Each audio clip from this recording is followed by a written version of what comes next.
Well, good morning. Welcome, everyone, and thank you for coming along. As I was preparing for this morning, I did some reflecting. And I thought about how the working world has changed since I started my career. And what those changes could be, I wanted to share with you this morning to see if you remembered some of them. So, picture this, if you will. A typical working day in the early 2000s, nearly 20 years ago. You would have been woken up by your Philips digital alarm clock, which you would have hit snooze several times to stop the radio from playing. You would have got ready for work, and on your way out the door, you would have grabbed your digital camera and your Nokia 3210 to see if you had any missed calls or text messages from last night, text messages under 459 characters. And you would have realised that you were set for any boring meetings that may have happened that day because you had the game Snake ready to go. You would have hopped in your car, where if you were going somewhere new that day, you would have had to been organised and printed out your directions of where to go to. And if you weren't organised, you would have grabbed your map book out of the glove box to look up the address. You would have then popped your mixed CD into the CD player, which you would have probably downloaded from Napster with some sort of tunes like Destiny's Child or Eminem, and you would have been on your way. You would have got to work where it would have been your first opportunity to turn on your computer or laptop and see the emails that were waiting for you. And throughout that day, you would have used the fax machine as a point of communication. So no doubt the world has changed since that point in time. There was no smartphones, there was no Google Maps app, there was no Facebook, Instagram, YouTube, Uber, Spotify. Amazon was only selling books. And there was definitely no selfies. So undoubtedly the world has changed, and we know that this pace of change is only increasing. In fact, we know that computer processing speed on average doubles every 2 years. And we've created in the last 2 years more data than there existed in the entire human history beforehand. Now, I don't know about you guys, but those facts blow my mind. This rate of change is only continuing, and no one knows what the future will look like, but what we know is that it presents significant opportunity for those that are brave enough to embrace it. So, why would you listen to me? Why is someone from Lion standing up here on stage, one of New Zealand's oldest companies and a drinks company, talking about the future of work? Well, I'm really proud to say that Lion is one of those companies that's embracing this change, that's really living that evolve or die mentality, and is actively looking to disrupt itself through the creation of my team, Lion Ventures. Our role at Lion Ventures is to actively disrupt Lion, is to create new revenue streams and move Lion to remain relevant with consumers as the times change. Lion's purpose is around helping people connect and live well. And for us at Lion Ventures, we're looking for new revenue streams that answer to this purpose, basically anything that's not a drink, doesn't come in a bottle. Quite a mind shift. And there's significant opportunities that we're looking at the moment around that. So we started our journey just over a year ago with one of our key partners, TRA, and we put the question to them around how this world of connection and sociability will change over the next 5 to 10 years. They gave us this great tool. They identified 4 cultural currents that we could look to tap into. The first of this is ascendant self, so the fact that wellness, holistic wellness, being both mental and physical, will change over the next 5 to 10 years. The next current was relationship revolution, so the impact that technology will have in how we meet people and how we conduct our relationships and how we interact day to day. The third current was super inclusivity, which is really the celebration of diversity. So how are we standing up for what we believe is right for a fair and just diverse society? And the fourth current was rework, and that's really what I want to drill into today. Rework is about this changing world of work, the move away from the Monday to Friday 9 till 5, and the impact that technology has on that. These 4 currents have allowed us to identify a portfolio of opportunities that we're now working on. Different opportunities from wellness cafes, community spaces, digital platforms, and even insights platforms. Awesome opportunities. So this world of rework is what I want to talk to today, and there's 3 key drivers that I want to talk you through: millennials, flexibility, and technology. And I've got 3 people that I want to introduce you to, people that I work with, that should hopefully bring each of these drivers to life. But before I do that, I want to show you a quick video to bring to life some of the opportunities that exist.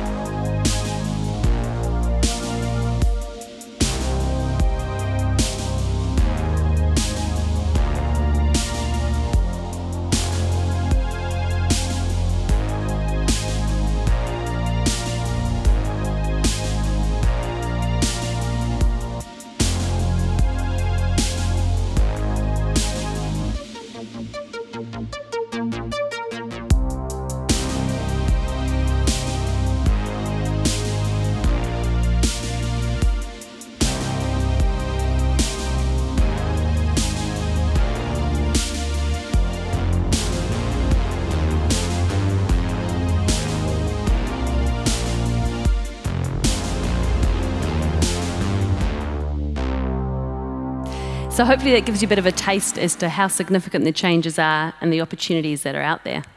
Now, the first driver I want to talk you through today is millennials. Millennials are born in the early 1980s to the early 2000s. But before I go any further, I'd just like to get an understanding. Can I get a show of hands who here identifies themselves as a millennial? Nice. Oh, wow. Significant. You guys are going to love this next part. It's all about you guys, so it's pretty cool. The first person I want to introduce you to is Eddie. Eddie is one of the millennials on my team, and Eddie brings the style.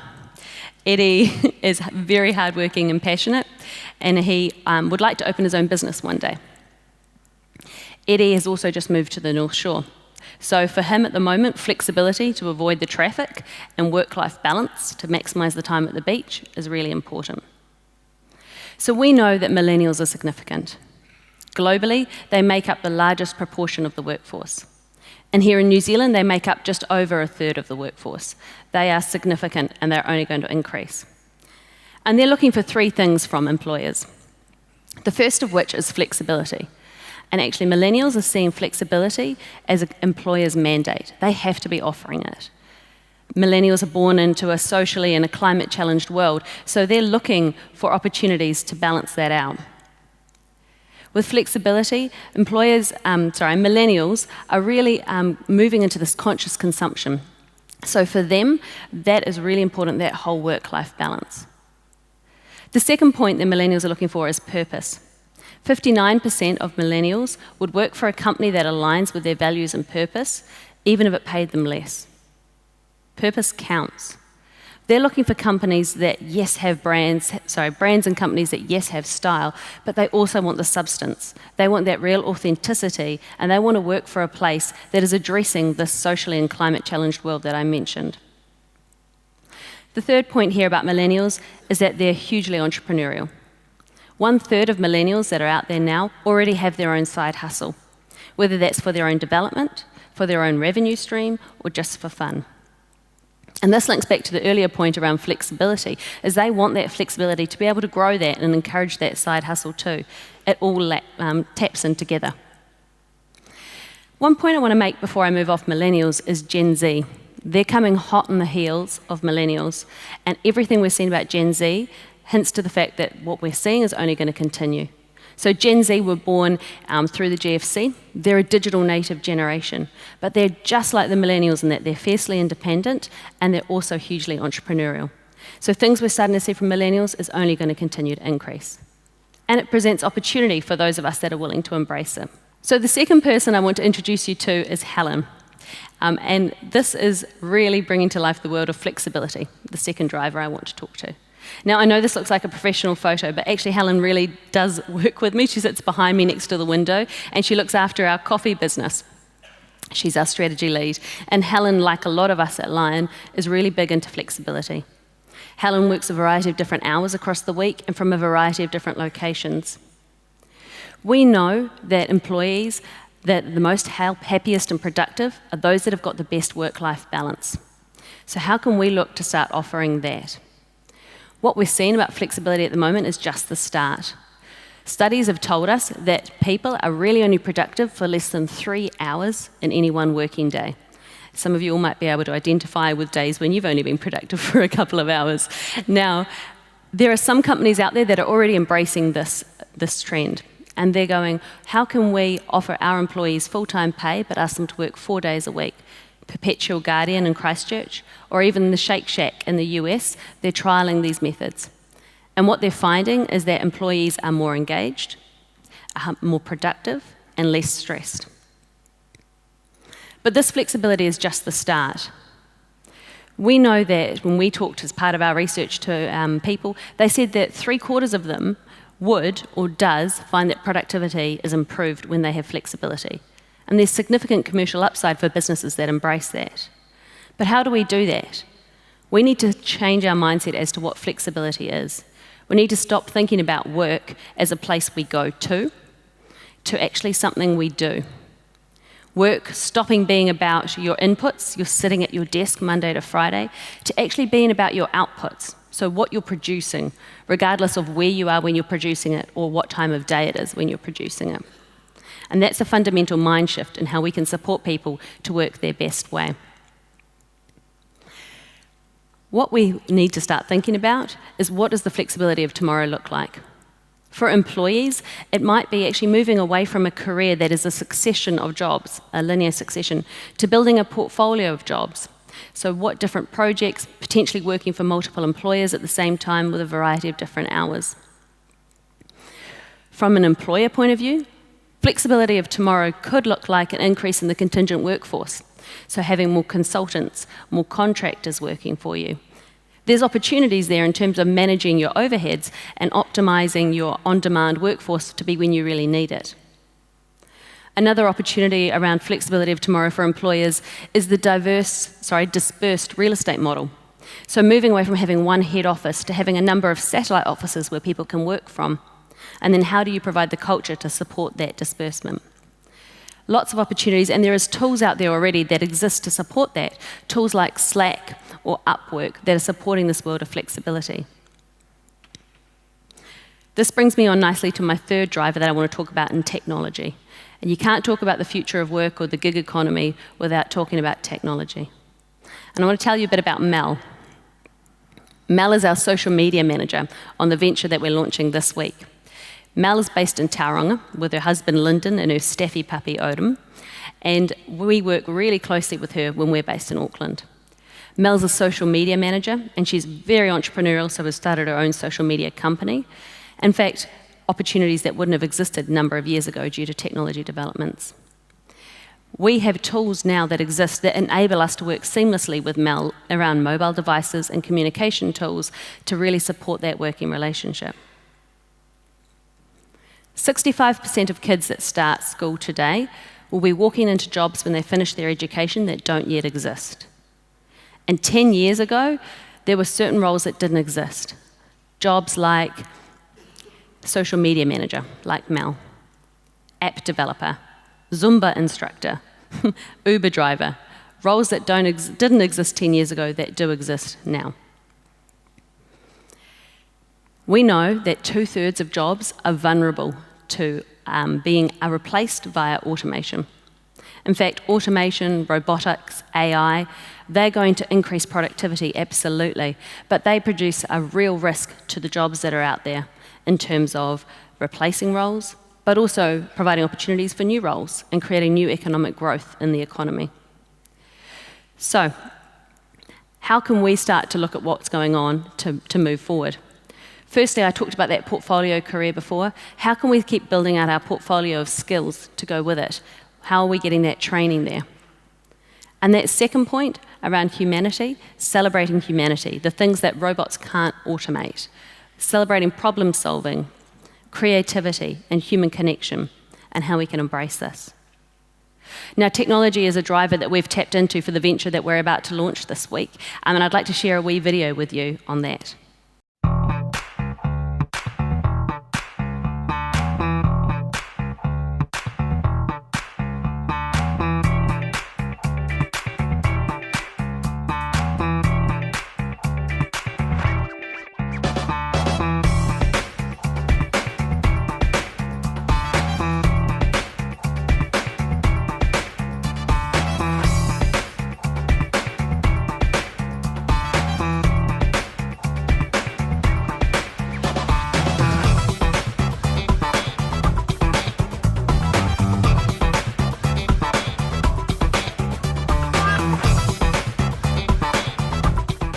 Cool, so that's YOO.